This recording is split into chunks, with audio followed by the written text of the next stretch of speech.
Ooh, hey guys, Slayer here. Welcome back. Destiny 2, we have Season of the Witch. With Season of the Witch, we have 6 brand new shapeable weapons that you will get partaking in Season of the Witch activities.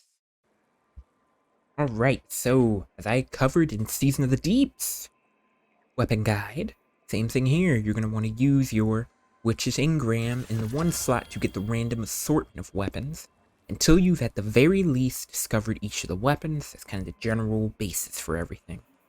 And then even then, because it's cheaper and it costs 1, you can get 4 weapons, right? Instead of, wasting 4 engrams just for one specific one. Now, you're going to want to keep doing this until you at least have about, I would say even 4, at least 4 of them complete, red bordered and shapeable. Then you can start focusing the individual ones. And in the beginning, just keep wasting 1 on here, and just hope you get a red border out of any of the random ones. For today's upload, we're over at the d2foundry.gg, so head on over there if you would like to follow along with us. But first, if you enjoy anything, you find anything helpful today, be sure to spank that like button and subscribe. It's Ty1slayer. Produces educational content all the time. First things first, we're going to go and start with the Kept Confidence hand cannon. This is a strand hand cannon. You're going to build it with Hammer Forge rifling for your 10 range, Accurized rounds for your 10 range. Now, we do have a new trait as well coming with this weapon called Loose Change. You apply any elemental debuff to a target. It's going to increase this weapon's reload speed for a short duration. Now, this will be important later on. This seems like the best thing in this column. You do have Killing Wind. It's Invisible Hand.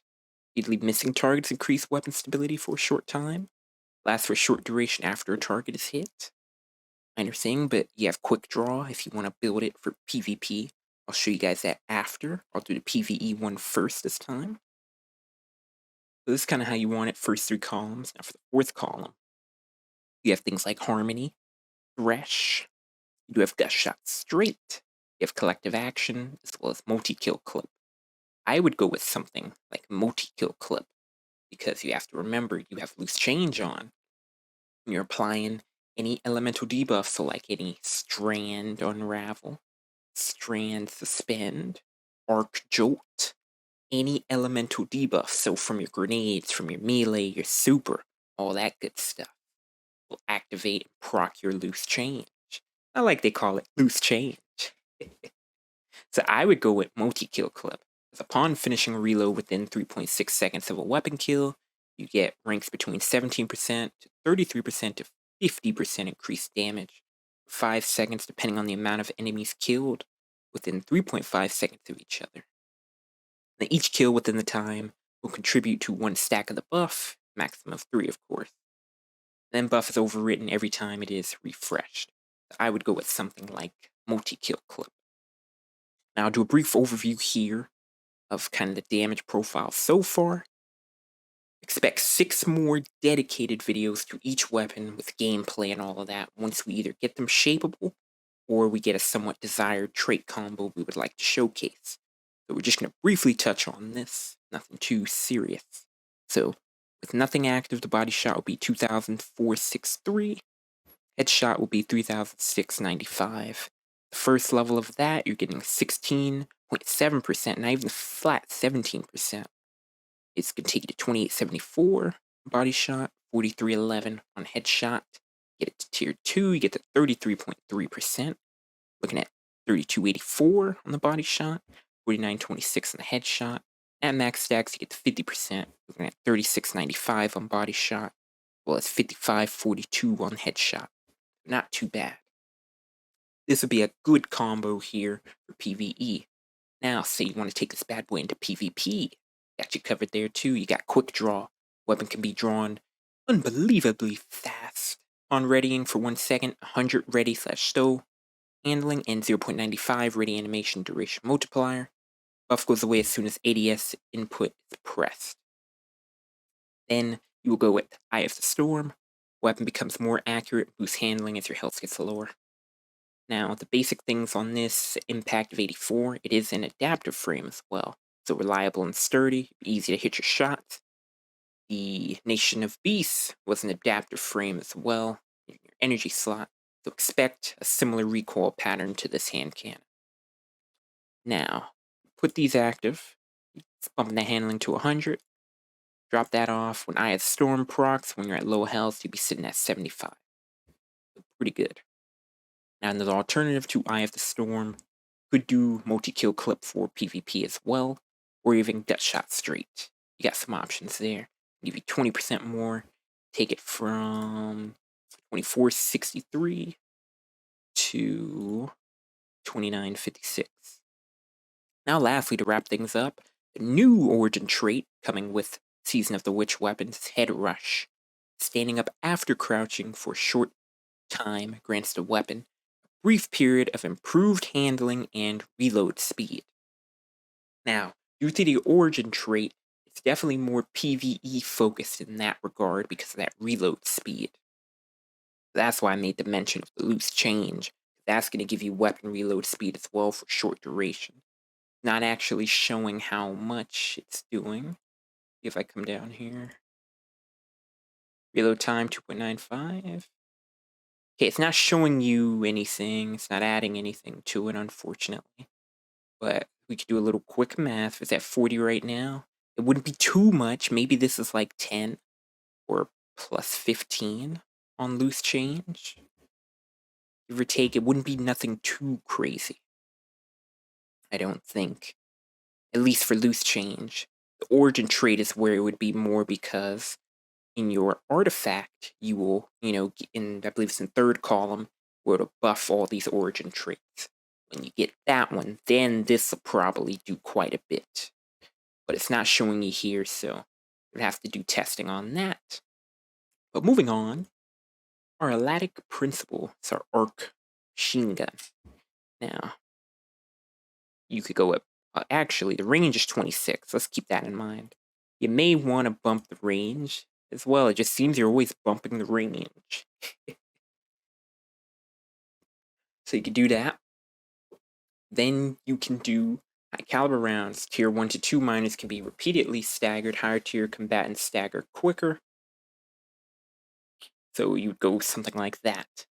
Now, you do have some good options here. You actually get eddy current, so temporary increased reload speed after sprinting. Effect is improved when you are amplified. You have heating up. You have well-rounded, offhand strike, moving target, ensemble, and zen moment. So for PvE, your best would be eddy current, most likely. Or offhand strike. Even that's pretty good. Not necessarily too many good options here as far as PvE goes in this column, depending on the norm, right? More so in column 4, you got your target lock. And then, that'd be enhanced eventually when you get it shapeable. You do have golden tricorn as well. It's arc. It'd be a bit easier to make use of golden tricorn, like your pulse grenades and PvE if you're running a Titan grenade build. This little general thing there. Your two best things for PvE would either be golden tricorn or target lock. You have adaptive munitions, adrenaline junkie, harmony, tap the trigger, and rangefinder. Now you have tap the trigger and rangefinder. So as far as PvP goes, you could do tap the trigger or rangefinder, and then pair it up with heating up or moving target. I would leave Zen Moment out. Sure, the gun will still be easy to control. Despite it shows here, you just go on the counterbalance stock. Let's see if we put it here, should affect it. I'll take it up, and just have this cone there. Zoom in here. That's too crazy. So, your PvP would be moving target, tap the trigger, or moving target rangefinder. PvE will either be a choice between golden tricorn or target lock, depending on what you're using. If you're going full art, go golden tricorn so you can get the 50% for 10 seconds. And pair with eddy current, because while you're on arc to make use of the golden tricorn, you're going to get amplified, so this is going to make you reload the weapon faster. And then paired with head rush. So should be able to keep rinsing ammo through the gun very fast. Now we're on over to the Eremite, which is your solar fusion rifle. Same thing, build range. Here, you can get ionized battery, plus 2 mag size.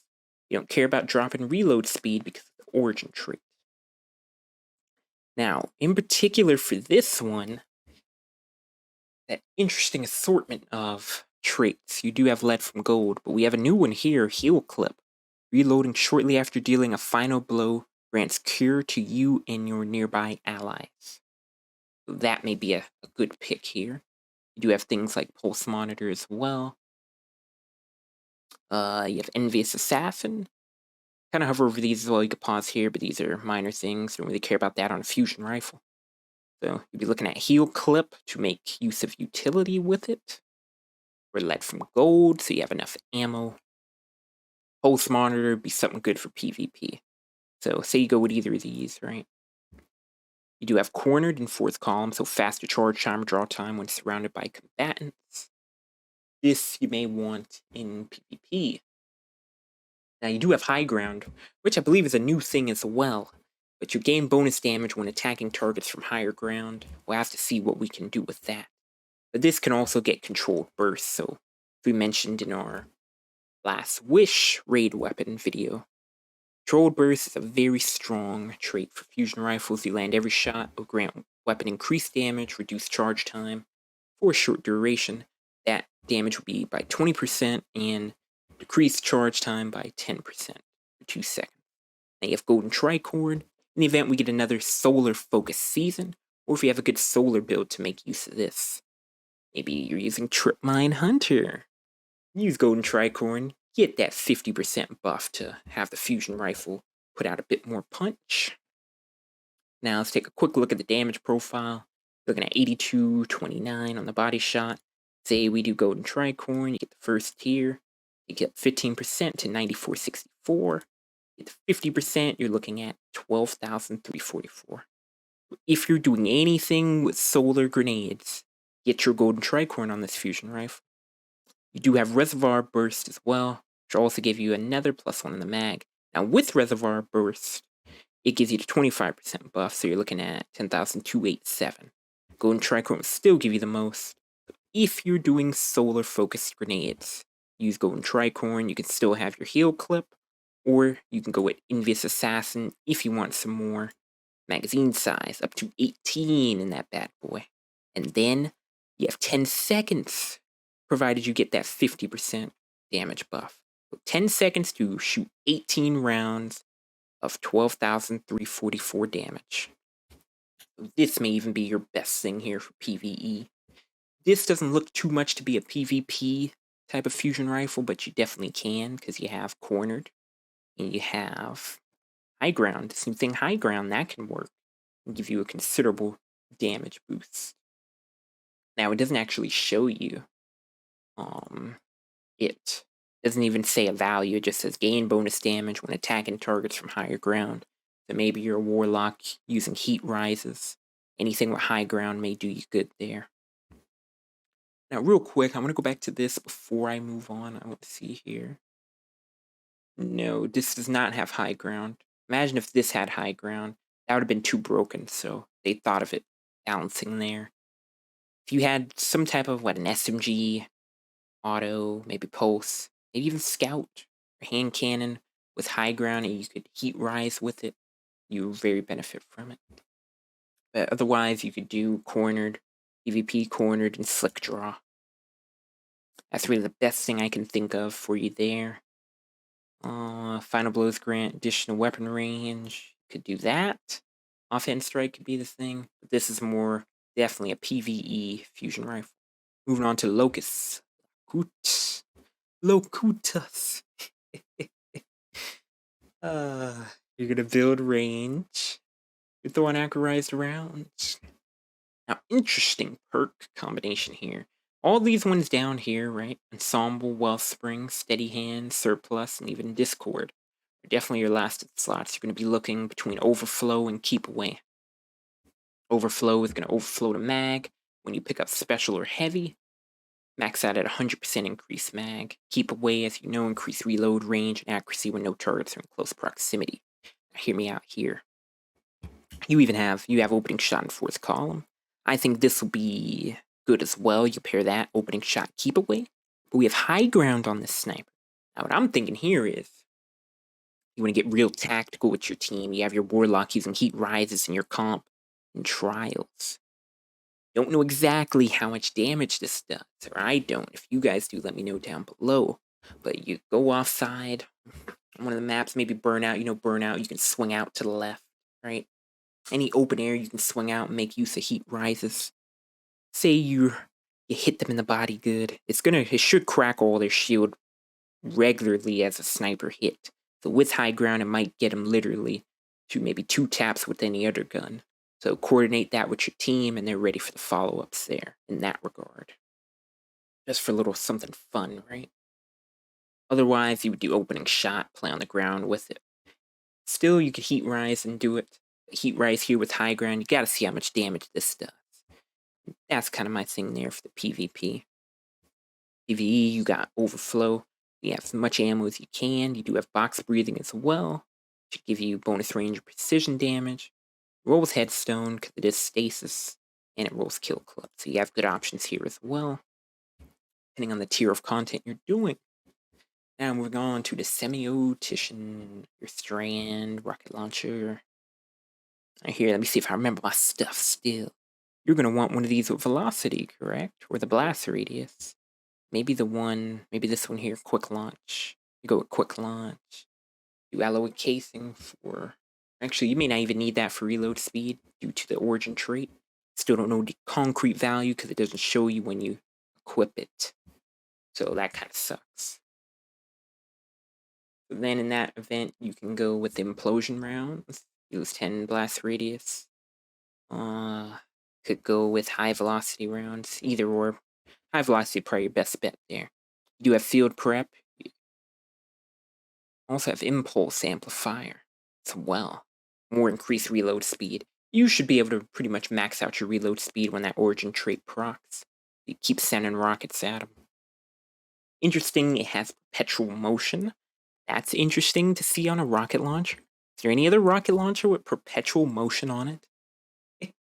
Don't know why you'd use it, but interesting. And then you have field prep, so PvE between field prep, impulse amplifier, fourth column. You can use hatchling. You do have explosive light as well.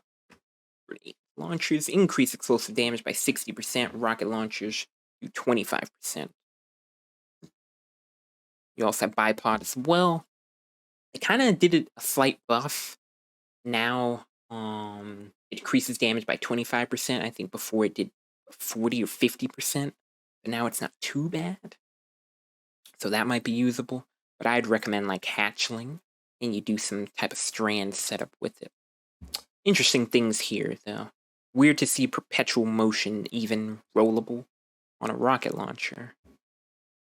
Now, lastly, we're in things with Brya's love. So this is your Void Scout Rifle. Now, it's rolling some beefy things as well. Hammer Forge gets your 10 range. On your accurized rounds. Now, this is a PvP demon. We have perpetual motion you could use. You have keep away. You have that loose change thing again. This will be run you your PvE area. You have perfect float for PvP. You do have shoot to loot for PvE. You also have rapid hit for PvP. So let's start with a PvP setup. So you go with perpetual or rapid hit. Move on to column 4. We have a new one here, precision instrument. Dealing sustained damage increases precision damage. So this could work both ways in PvE or PvP. Give you a considerable bump in your damage output. Now say we put this on, another thing that's not really tracked here, so people would have to test that, and we would just do a follow-up or something when we actually review it. You have explosive payload, you can get frenzy, you have adagio, you have pugilist, that'd be way at the bottom. Golden tricorn, as well as destabilizing rounds. Destabilizing rounds is interesting, because this is a scout rifle. You can Let's see, I'm showing you right now in the TTK. You can T10 to T9, 3 tap to the head and 1 body shot. T8 and under, 2 headshots, 2 body shots. Could make use of destabilizing as well. But my best thing here, I would tell you either Precision Instrument or Adagio. Because after you defeat the target, you're going to get a 30% increased damage buff. Take you up to here. Now you're looking at T10 and under, 2 headshots, 1 body shot. We'll shoot slower. That's why we have perpetual motion to keep the strafe speed high. Put these up, your stability handling, and reload speed. Then you'll pair that with that, making sure you're crouching here and there and then standing up to get that improved handling as well as reload. And that's your PvP setup there. You want to go PvE, you do loose change, still applies. As I mentioned, one of the previous weapons, whatever elemental debuff you do, increase reload speed for short duration. You keep being able to put rounds down range. Otherwise, you go with shoot to loot. And then you would pair Golden Tricorn, you have a Void Grenade build set up, where you do destabilizing. Even Precision Instrument or Explosive Payload, it's a bunch of options. You gotta see how much this does, if it's even better to run than Explosive Payload. All that we'll see in the coming days. Thank you guys for tuning in. It's a little short something, no gameplay, just at the D2 Foundry going over some of the weapons and things of that nature. And as to mention, on any of these, to masterwork them for range if you can, if possible. Otherwise, once they're shapeable, go with the precision frame for the intrinsic for the range. And that's pretty much it there. You can kind of go over the TTKs on your own, depending on what you want to use your weapon for. But we'll have 6 more dedicated videos, each weapon with gameplay and a more in-depth breakdown on each weapon there. I kind of just wanted to give you guys a brief overview for Season of the Witch Shapeable Weapons. Thank you guys for watching. Ty1slayer streams at twitch.tv/Ty1slayer, as well as kick.com/Ty1slayer. Love to see you there. We do carries live. You'll see a lot of these breakdowns live as well as when we get the gameplay footage. You guys take care. Enjoy the rest of your week.